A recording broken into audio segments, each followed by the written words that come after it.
کۆمەڵێک ڕاوچین و تانجیەکانیان ئامادە دەکەن بۆ ڕاوەکەروێشک لە دەشتاییەکانی حلەی پارێزگای بابلی خوارووی عێراق. پێچەوانەی هەرێمی کوردستان ڕاوچەکان لێرە ئازادانە ڕاو دەکەن و حکوومەتیش کاری بەسەریانەوە نییە. لە کاتێکدا چالاکوانانی بواری ژینگەی عێراق ئەم جۆرە لە ڕاوکردن بە زیانگەیاندن بە سروشت و قڕکردنی ئاژەڵە کێویەکان ناو دەبن.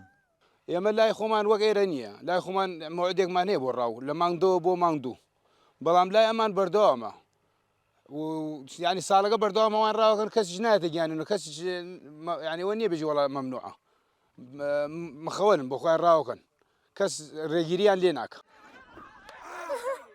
دەشتاییەکانی حلە کەروێشکی کێوی زۆر تێدایە. بەو پێی گۆشتی کەروێش لەلایەن شیعە مەزهەبەکانەوە بۆ خواردن بەکار ناهێنرێت، بەڵام ڕاوچی ناوچەکانی تر بۆ ڕاوکردن ڕوو لەم ناوچەیە دەکەن.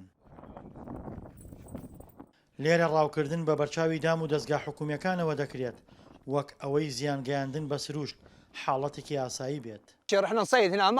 ئێمە ڕاو دەکەین، ڕاوکردن قەدەغە نییە، بارزوی خۆمان ڕاو دەکەین، هەر کوێیەکمان بوێت دەڕۆین و ڕاوی تیادا دەکەین. نێچیر زۆرە 10 و 11 و 12 هەر چەندمان بوێت ڕاوی دەکەین. ڕاوچەکان هێندە تامەزرۆی ڕاوکردنن، جیاوازی زمان و کولتور و تایەفەگەریان تێپەڕاندووە و خۆیان دەگەیەنن بە یەکتری و ئاشنایەتی لەگەڵ یەکتری پەیدا دەکەن. واللهی لە ڕێی فەیسبوک یەکتریمان ناسی، ئیتر نامەمان بۆ یەکتری نات. بەلاوە حوسێنم ناسی، دوای حوسێن جا حەسەنم ناسی و جەماعەتی ڕێک و پێکن و چەند جار ئێمە هاتینە بۆ لای ئەوان ئەوان هاتنە بۆ لای ئێمە و میوانیمان کردەوە میوانیانمان کردەوە.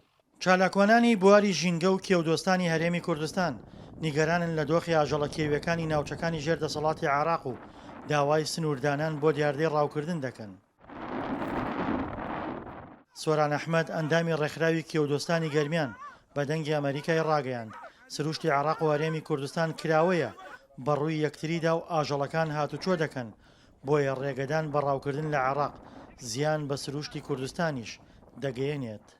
دڵشاد ئەنوەر، دەنگی ئەمریکا، پارێزگای بابل.